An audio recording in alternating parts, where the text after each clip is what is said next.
the green light. CIA Director Mike Pompeo is now one step closer to becoming America's top diplomat. However, his candidacy sparked heated argument in the Senate. So let me just say I can't imagine having someone more qualified to be Secretary of State.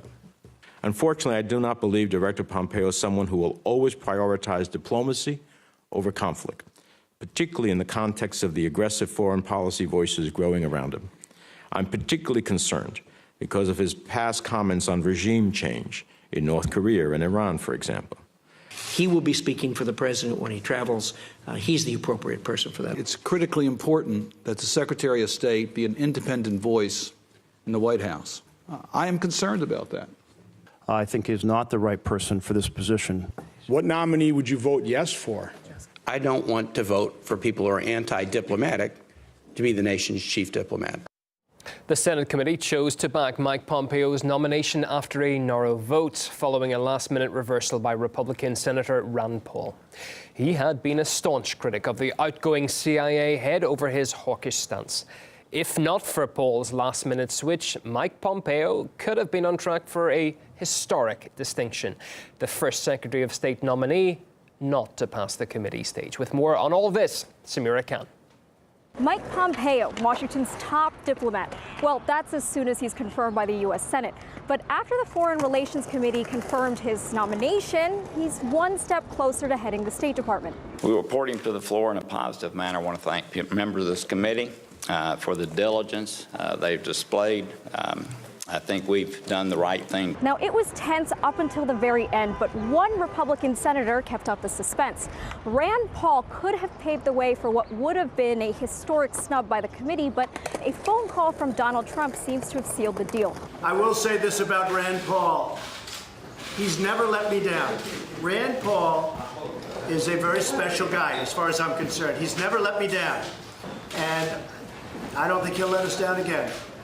Now, it took some persuading since Rand Paul, who's known for his staunch anti-interventionist policies, wasn't too pleased with Trump's choice. Someone who advocates for us staying forever in Afghanistan, another Iraq war, bombing Syria without permission. So these are the advice you will give. And I guess that's my biggest concern with your nomination, is that I don't think it reflects the millions of people who voted for President Trump who actually voted for him because they thought it'd be different, that it wouldn't be the traditional bipartisan consensus to bomb everywhere and be everywhere around the world.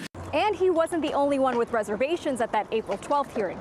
Are we assembling a war cabinet of John Bolton and Mike Pompeo that are going to result in devastating consequences, bypassing Congress's authority in regards to the use of military force, and perhaps engaging in another poorly thought through mistake like our war on Iraq? But if you judge Pompeo solely on his answers at that hearing, he might seem a bit tame.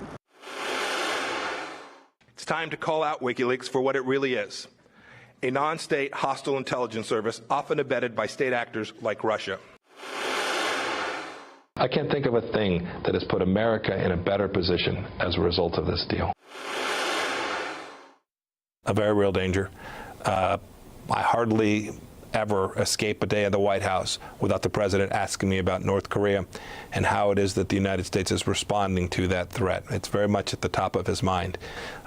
They are ever closer to having the capacity to hold America at risk with a nuclear weapon. Now, the Harvard-educated veteran is a firm believer that the U.S. is truly unique. If we embrace the regime change in other nations, we can hardly say, but this is something that only the U.S. gets to do. Senator, I must say, I don't find the moral equivalency there. This is a unique, exceptional country. Russia is unique, but not exceptional. And with that attitude, he's a shoo-in for the job.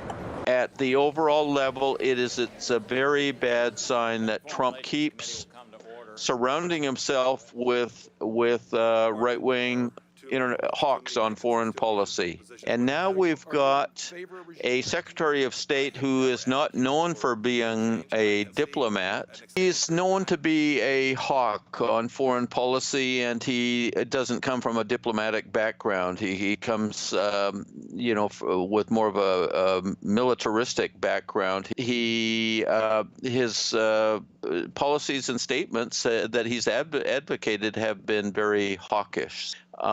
So this is